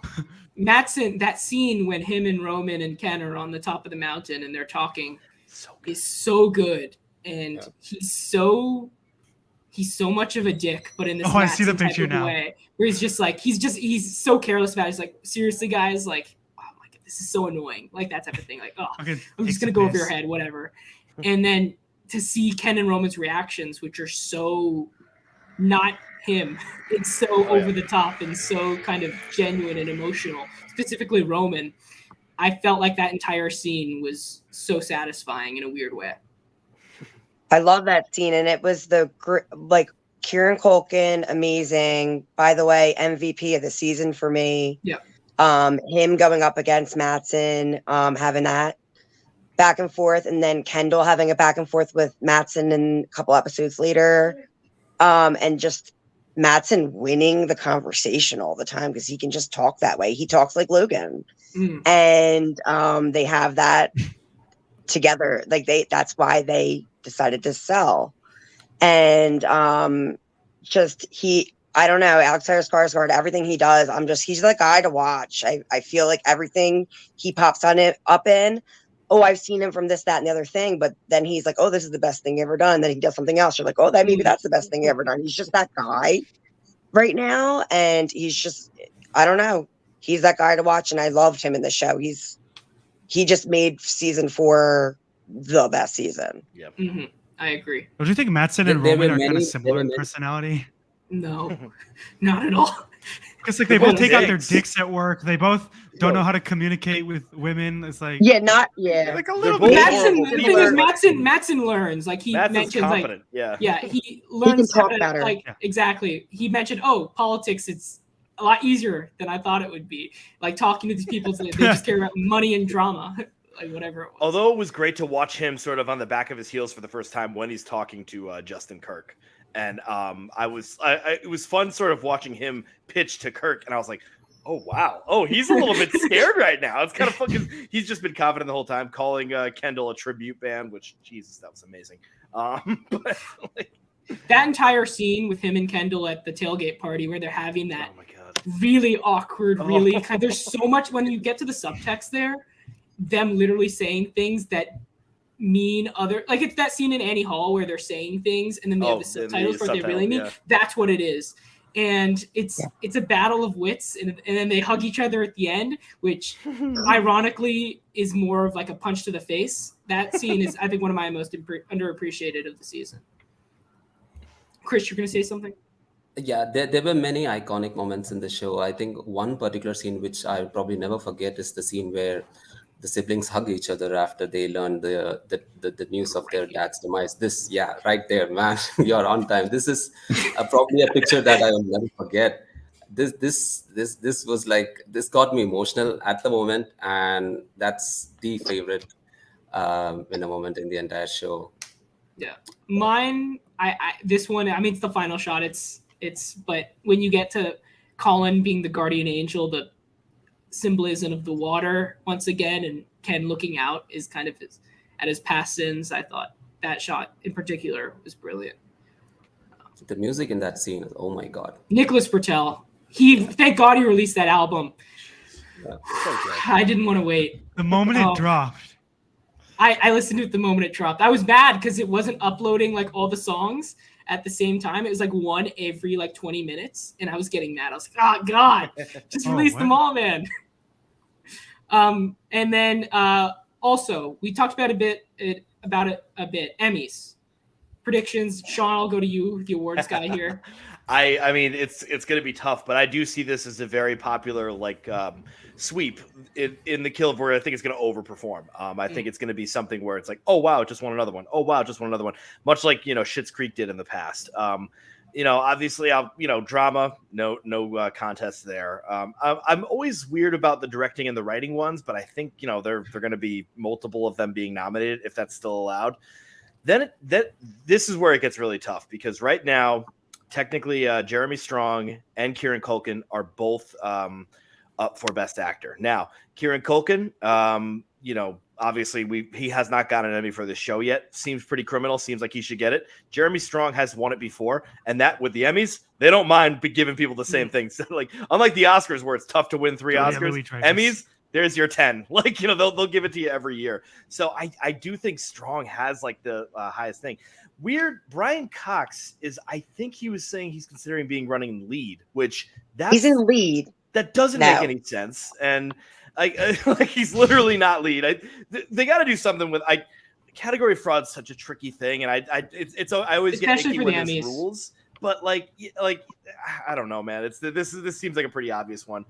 Supporting actor. Congratulations to Matthew McFadden. Oh, go ahead. The CEO thing. I talked to Gull about the CEO thing. Tom being CEO, basically. Matthew McFadden the Emmy, and he won the award in the past. I do want low key. He's one of the best performances. He balances this comedy so well. Going to actress is going to get tricky because actress, I think Snook sort of has it, but then you got Melanie Linsky in Yellow Jackets, who lost it last year and was considered the front runner. Rhea Seehorn is going to be supporting, so just fingers crossed all over that. But I mean, let's face it. I'm predicting right now that Better Call Saul will never win an Emmy in its entire career, and I think that's cooler. Honestly, I hate it, but I think that's kind of this cool rebellious thing. So it's like you're cooler than the Emmys. Better Call Saul, you go.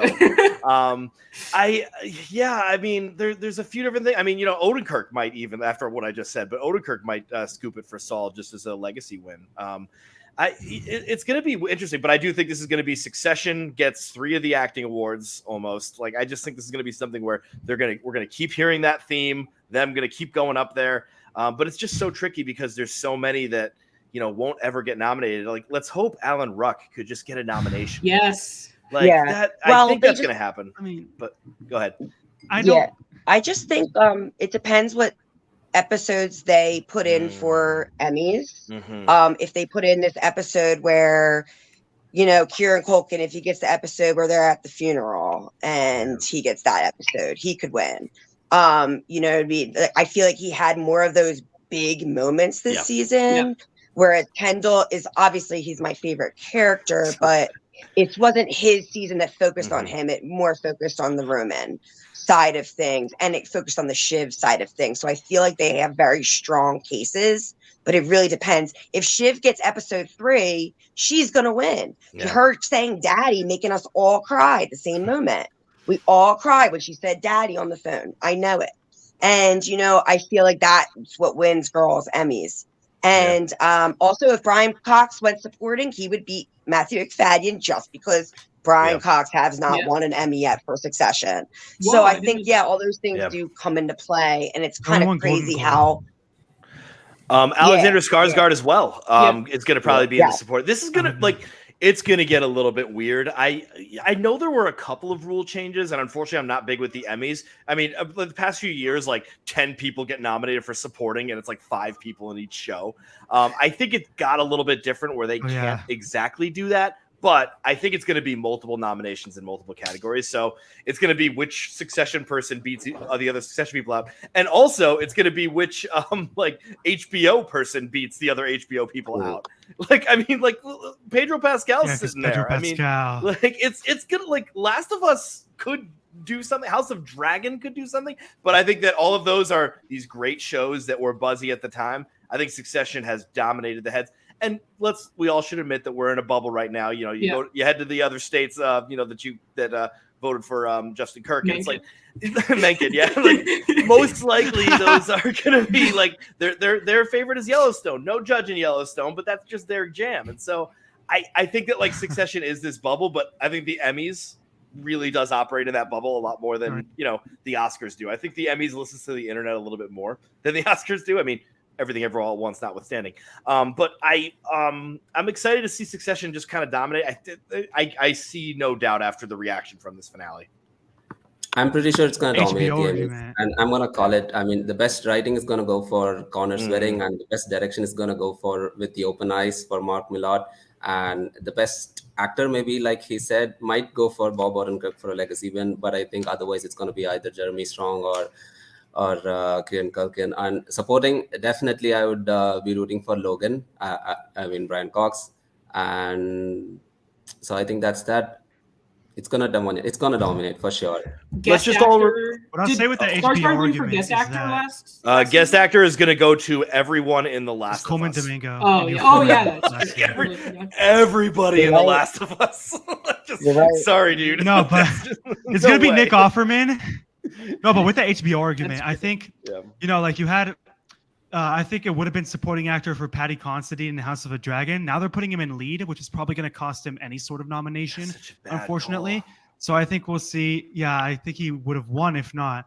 But then for supporting, I think McFadden will win, and then we'll also see Nicholas Braun and Alexander Skarsgård get in there. I don't think Alan Ruck will get in, but I think Kieran Culkin and Jeremy Strong will duke it out. I think they have more momentum than Bob Odenkirk, even though after I saw the Saul finale, I thought Odenkirk would win. I do also think Pedro Pascal in The Last of Us was better than Bob Odenkirk. I think Anthony Starr in The Boys maybe was a little better too. So it's very We can tough. only Brian dream Cox, I about don't know what's Anthony going Starr. on with the category fraud. I think Rhea Seehorn and J. Smith Cameron are losing supporting actors to Jennifer Coolidge in the White Lotus, and rightfully so.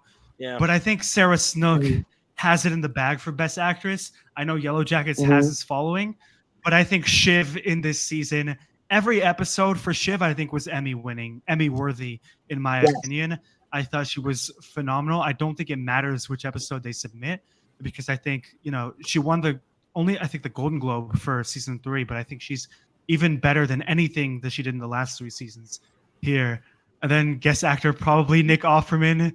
But I know, I think writing and directing, it's topped it. Unfortunately, Better Call Saul had a great final season, but it had that curse of coming out the same cutoff as the final season. I agree with of Sean though. If it wins Succession. no Emmys, it'll be a much better storyline It'd be for the cool. show. I'm writing an article on that. Yeah. Where It'll I'm be an like, I'm amazing rooting flex. against it winning. Yeah. Yeah, like it's like when The Wire didn't get nominated for a single Emmy until the 5th season, and everyone at The Wire was pissed, and they were just like, they were all like, "Damn it, we could have just gone through this tree," and now they got like some writing nomination. But I think that's it's a notable fitting end for the Saul character. Yeah. Good legacy. I love Better Call Saul. It's like also one of my top 5 favorite shows of all time. But I also forgot about it too. So Yeah, so for yeah. me to say that's also Only like a because of big Succession. thing. Yeah. Saul was Yeah. great. And the calendar year. Like, Yeah. I think, like, let's face it, Better Call Saul is ending like right That's about now. I swear it competed at last year's Emmys. That's how I Well, was so it did, confused. because of that Oh my stupid god. split. The It first was half season is- 6 part really? 1, season Oh part yes, 2. that makes Hate more that sense. stupid Okay, crap, yeah. I was Because like, part 2 oh, came I out know. in June, July. The cutoff is I May didn't know you were allowed 31st. to do that. So Yeah, for part 1 is when Ozark, Saul what about- defended the Demogorgon. Oh no, wait, sorry, I get stuff mixed up. I think that's the hanging episode rule or something. Yeah. That's interesting. I didn't know Yeah, that. so Stranger Things isn't eligible this year, but Ozark season 4 came out all before the cutoff. So Ozark is over. It's not eligible this year. Interesting. And It if, came out if, April 29th, 2022. So yeah. if episode 10 of Succession season 4 had been released on 1st of June, the entire series would have been disqualified from this year's Emmy. Yeah. So bonkers, yeah. Yeah. I just hope Barry beats Ted Lasso. Me too. That's, I think that's the all I Bears need. winning. I think the Bears Literally- I winning. love Barry. Anything except for Ted Lasso, please. Like, come on. No. I think the I'm Bear really- or Abbott really Elementary. Obsessed with Ted Lasso. Ted Lasso is gonna sweep this year. God, they are Lasso's too. I fire. hate that, man, dude. Like, I am too tired as myself. What's No the other obsession the Bear with- fans here. I love the I Bear. like the I'm- Bear. Yeah, I I'm love rooting the for. Bear. I think the Yeah, Bear but- might win, actually. I like the Abbott Bear, but Elementary has that cable For comedy. Only thing Murders going in the for it, but Building. Only Murders is great, but I don't think that's gonna get a few Meryl Streep nominations. for the and- Emmy. I was about to say, imagine Frank and Carl in that kind of vibe coming into like the next season of Only Murders in the Building. It would Yes. fit right in. They put them in everything. And then one last Thanks. prompt before we end it. Some of us mentioned how Succession was an all-timer for a lot of us in regards to kind of the, 100 years of TV. It's definitely been less than that that we've gotten. Where does Succession rank? At least right now, obviously it could change. It just ended, a week ago. So where does it rank among everyone's kind of favorite shows of all time? I mean, if you like a TV show so much, Number one. there is always an alternative to a TV show. Like if you like Friends, you can go for How I Met Your Mother or The Big Bang Theory. If you like Breaking Bad, you can go for Better Call Saul. Or if you like Game of Thrones, for that matter, you have House of the Dragon now. And for some reason, I could not compare Succession with any other TV show. I mean, yeah, Apple TV's The Morning Show, the first season of The Morning Show came a little close to Succession, but we all know how it sucked in season 2. And Sopranos was really good. And like Sean mentioned, The Wire, and those were some of the very few TV shows which I could compare with Succession, but I love it so much that I'm not in a state to compare it with anything else. So for me, if you ask me, like I've mentioned that in one of the videos that I posted yesterday. I mean, what's your favorite HBO TV show? It's going to be Succession. Your favorite drama TV show? It's going to be Succession. It's like an obsession now. There's no Succession there's obsession. no other TV show that would hold a candle to Succession. That's it. And it's clear as a day. Just a shout out to a good companion piece to Succession is the show, and it was the one if you watch this, you'll like this kind of in the category. Industry is another HBO show. It's basically another a bunch of British writers making fun of. Actually, it's in Britain, but like a lot of Americans as well. Really great show. Ken Long is in it. It is. It's basically about like day traders in London, but it's a lot of Americans that move there. And I think I compare it to Succession in the way that I don't know exactly the substance of what goes on in Succession. Like I don't know the substance of what goes on in Industry. I can pretend to know a few things happening, but once they get into their jargon, I don't know what they're saying. In Industry, they're having these huge moments of these day trading moments. I don't know what they're talking about, but I'm still moved quite a bit, and I'm like interested quite a bit. So I recommend Industry. It's it finished its second season. I think it's got a third coming up. So it's been a fun show though. I think this other show can be compared with Succession, but I haven't seen it. If anyone else has watched Aaron Sorkin's Newsroom, if that could be a companion I was piece. gonna say I haven't seen it, but it looks similar. A little similar, yeah. Julie, we'll go to you next. Where does Succession rank among your all-timers? It's my number one show. It's comedy. It's not one thing. It doesn't fit into a box, right? I agree. So that's why I like it just as much as I love Barry. It's the thing. It's funny because it's not. It's, you know what I mean? It's like dramatic because they're not serious. It's all these things in one, and it ended on a high note. And that's something that we compare show the way it makes you feel when it's over. You know, you could love it so much. And the end of Dexter, I hated it. I could love Sopranos and the screen went black. Like, you know what I mean? There's so many things you could not be happy about. And Succession, it ended the way it should. It's like the end of Uncut Gems. You're like, oh, that's the way it should have ended. Like, that's the way it ends, you know? So I love that. Comparison. Go. Yeah, for me, it's number one as well. I don't think a show is just having this thrilled and moved and excited. Let alone it's like one of the only drama shows that I follow that isn't like crime or sci-fi, like for this long at least. For comedies it's a lot more common, but I think it already topped Breaking Bad in its first season. I mean, in my opinion, Better Call Saul is better than Breaking Bad as well. That's a different conversation. I think I've unfortunately not seen Sopranos yet, but for me it's like up there. Some of my favorite shows the last couple of years include Succession, Ozark, even the beginning of Westworld, but I think Succession is like the absolute number one. Sean? Well, I just want to shout out Julie on her Uncut Gems reference and tying the Eric Bogosian universe together, where he played Bernie Sanders in Succession. Just amazing stuff. I mean, this is my number one show.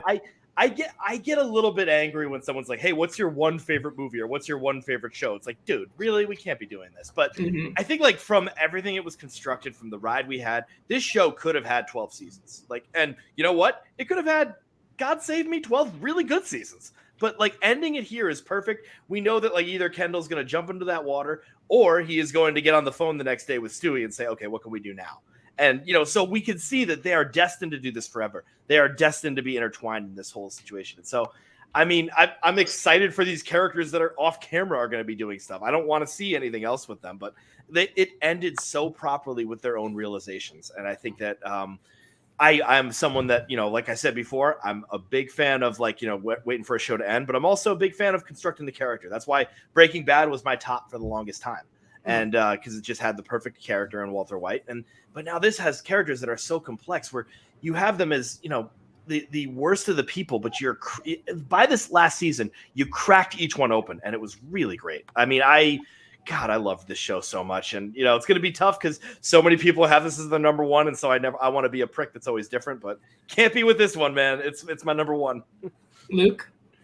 Yeah, I think in terms of drama, it has pipped Breaking Bad for me. I'm not a seasoned TV watcher like Sopranos and The Wire and your such. In terms of overall, you know, we'll see how Attack on Titan ends, and The Last Airbender is, of course, up there. Yeah. You know, Chris is very happy to hear that. So yeah, I think it's between those two for now. But drama absolutely is up there. Yeah, I agree with what everyone said. I think this is a generational show. I think it's a show kind of, like I said at the beginning, we'll be able to show in 20 years and people will be able to still think it's a masterpiece. I think it's a combination of so many different genres, like Julie mentioned. It can be considered anything without having to delve into such, I guess, topics that more kind of, again, our bubble is more kind of like interested in. What I mean by that is dragons and guns and blah, blah, blah, people dying left and right, stuff like that. So the ability of Succession to become such a cultural staple without all of that and just becoming so popular and so good and so quality just based on its dialogue and its camera work and its music and its acting and its story and its everything is just a testament to how good it is, how good the writing is, directing, acting, everything for every element, everything that makes kind of not just a quality show, but a quality piece of film as well is in Succession. I think it's the perfect all-around TV show. And I think that, like everyone mentioned, I think one of the best, I guess more important than I would say a film even is for a TV show to end on the right note. I think Succession was able to do that. And I think it also included characters that I think it's what it tried to do, Succession, and its ability to do that, and what I mean by that is making us care for such terrible people, is the greatest feat in the history of television. And I've never seen anything like it, and I don't think I will ever see anything like it. So I can't wait to see further generations watch Succession and be impacted by it like we were. So on that note, I do have a small question. Do you think people find it difficult to, you know, connect with Succession the way we do? I mean, it does get complicated. There are some people who say it just puts you in a bad mood. Yeah, like Julie mentioned, her partner, like my mom So, doesn't see, like it. I'm a finance graduate, and I understand. I get half of it. I mean, some of them go way over my head, but I do know a lot of people who say Succession is just conversational and it's just too complicated, or some of the terminology that they use is too much for them, and they just couldn't find that engagement factor with Succession. Why do you guys think? Or maybe the topic that Succession deals is way too matured for them, or do you think they are just too young to understand all this? What's your brief take on that? That's interesting. I think because most of what Succession does is it's going to be all about business. I mean, the terms that they use are going to be too much for some people to understand unless you know what they're talking about. They're going to talk about things like bear hug. I mean, what's a bear hug? And that's what people are going to think. But if you're in the business, if you're in that field, you're going to know what bear hug means. So do you think things like that is maybe putting some audience off, and that's probably a reason why people think Succession is kind of boring or something like that? So I think there's also a difference I've never rode a dragon in my life, but I like House of the Dragon. Wait, and really? I also feel like a lot of that shocker. A lot of that flies over my head as well for different reasons. I think the jargon in that, it's not business, right? But it's still this fantastical Old English inspired type narrative and dialogue. I think Succession is more reliant on a lot of that than, say, House of the Dragon. So I think that's why a lot of people might find it a bit of a turnoff. But I also think there's a lot of humanity in Succession if you look deeper at it. If you look at it just on the basis of what they're saying, I think you're not understanding the greater meaning behind what's at stake and what these characters really mean. When Kendall says something that's really fast and really like techie and Gen Z, like millennial-esque, like a bit like, because Ken is, let's be honest, he's basically an amalgamation of so many different millennial like business guy type tropes. I think you're really missing the greater meaning behind it. I think that's also a difference between watching a movie and committing to X amount of seasons or hours of a show.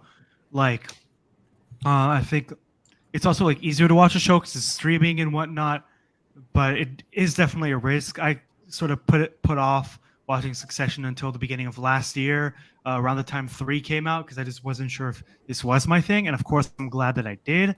But sometimes, for example, Yellowstone, I definitely would have watched that shit right away if it was a movie. It's 5 seasons. I could not care less. Sorry to the people who voted for Mencken. But for example, Ted Lasso, I see the trailer for that. I see these like skits from a long time ago where Jason Sudeikis played this comedic character. I'm like, this looks like my vibe. I'm willing to commit for 10 episodes, etc. So that's my take as well. It's also like, how long are you willing to give this of your time? Yeah. Right. All right. So that's going to end it, folks, for this long but definitely worth it episode of our Succession spoiler discussion. I guess it's not an episode of an ongoing series. It's a one-off, so let's just call this a TV movie. Luke, you're to my right. Where can everyone find you? You can find me very soon on here hosting a fabulous trivia match, one that Gall is a part of. Otherwise, you can find me on Instagram at Luke_reviews. A desolate wasteland of a page, but alas. Let's go to Gall. You can find me at Film Toppings, especially on Instagram, and Film Fanatics Pod on Instagram and YouTube, where I co-host with my friend Alan, and on here when I compete in the trivia. Julie. You can find me on Instagram at JuiceReel Reviews. It's JUSREEL Reviews. Krish. You guys are gonna find me at The Bucket on the List, where I review movies and TV shows from all around the world. Probably taking a brief up with Film Toppings every now and then. Sean, if he's still there. He's sorting out his large bag. All right, well, you can find Sean at Math Teacher Movies. I'm pretty sure. Follow him. I don't know if there's an underscore in there. I don't think so. But guys, for everyone here, thank you for our fabulous panel for joining us today to talk some Succession. Thank you all for joining us today. We will be back to you very soon with a spoiler discussion on The Flash in a couple weeks, so make sure to be there for that. And for everyone here, thank you for joining. We'll see you soon, guys. Ciao. Yeah.